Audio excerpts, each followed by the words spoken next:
Hi hello friends, ಇವತ್ತು ಸಿಂಪಲ್ಲಾಗಿ ಒಂದು ಪಲಾವ್ ಮಾಡೋದು ನೋಡ್ಕೊಂಬರೋಣ.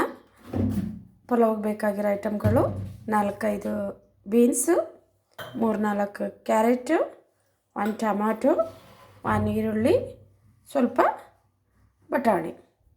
ಇದು ನಾನು ಕುಕ್ಕರ್ ಇಲ್ಲದೆ ಹಾಗೆ ಒಂದು ಪಾತ್ರೆಯಲ್ಲಿ ಮಾಡೋದು ಹೇಗೆ ಅಂತ ತೋರಿಸ್ಕೊಡ್ತೀನಿ, ನೋಡೋಣ ಬನ್ನಿ.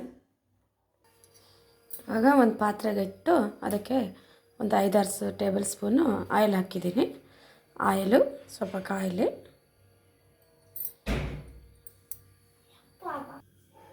ಇವಾಗ ಎಣ್ಣೆ ಕಾದಿದೆ, ಅದಕ್ಕೆ ಒಂದು 2-3 ಎಲೆಗಳು ಹಾಕೋಣ.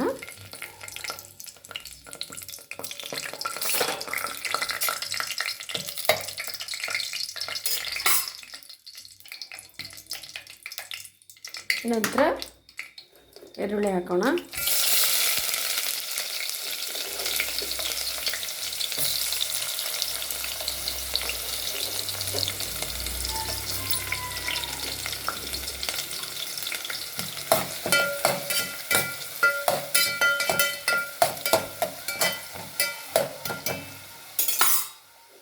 ನಂತರ 2 ನಿಮಿಷ ಬಿಟ್ಟು ಟೊಮೊಟೊ ಹಾಕೋಣ.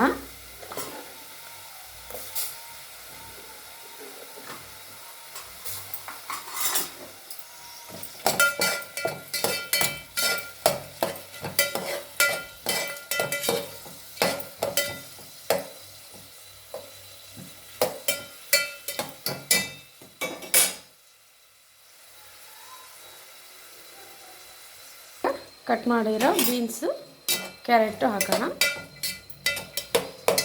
ರುಚಿಗೆ ತಕ್ಕಷ್ಟು ಉಪ್ಪು ಹಾಕಿ ಸ್ವಲ್ಪ ಹೊತ್ತು ಬಾಯ್ಲ್ ಆಗೋಕ್ಕೆ ಬಿಡೋಣ.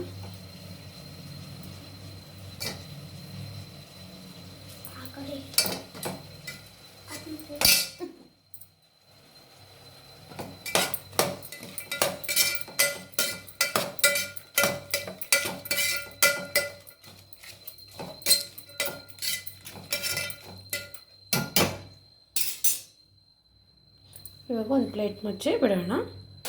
ಫ್ರೆಂಡ್ಸ್, ನಾನಿಲ್ಲಿ ಹಸಿಮೆಣಸು ಬಳಸ್ತಾ ಇಲ್ಲ. ಸ್ವಲ್ಪ ಮಕ್ಕಳಿಗೆ ಅಸಿಡಿಟಿ ಇದೆ, ಅದಕ್ಕೋಸ್ಕರ ಲಂಚ್ ಬಾಕ್ಸ್ಗೆ ಕಳಿಸೋಣ ಅಂತ. ಅದಕ್ಕೋಸ್ಕರ ನಾನು ಗ್ರೀನ್ ಚಿಲ್ಲಿ ಬೇಡ ಅಂತ ಹೇಳಿ ಅಚ್ಕಾರದ ಪುಡಿ 1 ಸ್ಪೂನ್ ಹಾಕ್ತಾಯಿದ್ದೀನಿ. ಸ್ವಲ್ಪ ಧನಿಯಾ ಪುಡಿ ಹಾಕ್ತಾಯಿದ್ದೀನಿ.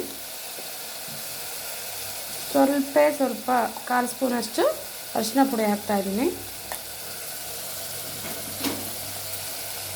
ನಾನು 1 ಸ್ಪೂನು ಚಕ್ಕೆ ಲವಂಗದ ಪುಡಿ ಮಾಡಿ ಇಟ್ಕೊಂಡಿದ್ದೀನಿ ಫ್ರೆಂಡ್ಸ್, ಅದನ್ನು ಹಾಕ್ತಾಯಿದ್ದೀನಿ. ಇದು ಒಳ್ಳೆ ಘಮ ಬರುತ್ತೆ, ಇದರಿಂದ ಬಿರಿಯಾನಿ ಟೈಪ್ ಸ್ಮೆಲ್ಲು ಬರುತ್ತೆ ಫ್ರೆಂಡ್ಸ್.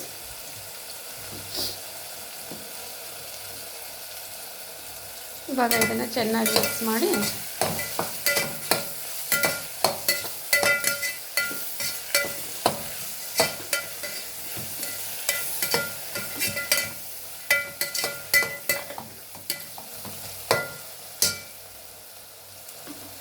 ನಾನು ಮೊದಲಿಗೆ ಒಂದು 3-4 ಗ್ಲಾಸಷ್ಟು ರೈಸ್ ನೆನೆಸಿಟ್ಕೊಂಡಿದ್ದೆ, ಅದನ್ನು ಹಾಕಿಬಿಡೋಣ ಇವಾಗ.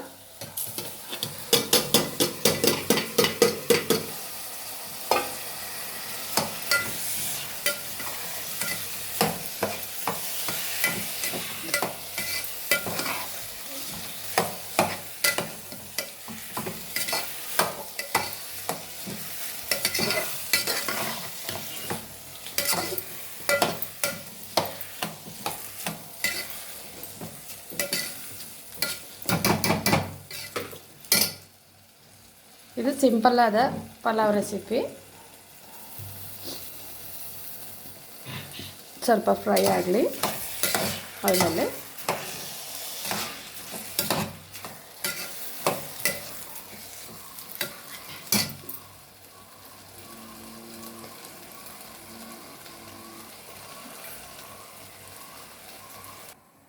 ಎಷ್ಟು ಬೇಕಷ್ಟು ನೀರು ಹಾಕೋಣ.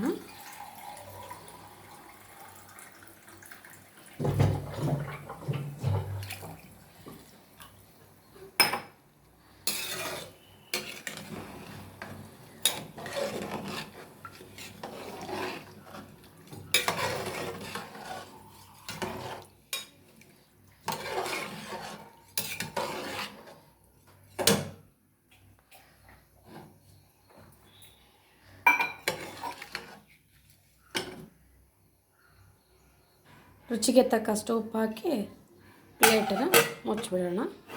ಕುದ್ದು ಬಂದಮೇಲೆ ತೆಗಿಯೋಣ. ಹೇಗೆ ಉದುರಾಗಿ ಪಲಾವ್ ಆಗಿದೆ ನೋಡಿ ಫ್ರೆಂಡ್ಸ್. ಪಲಾವ್ ಜೊತೆಗೆ ಮೊಸರು bajji pulao ready. Please friends, subscribe, share and likes.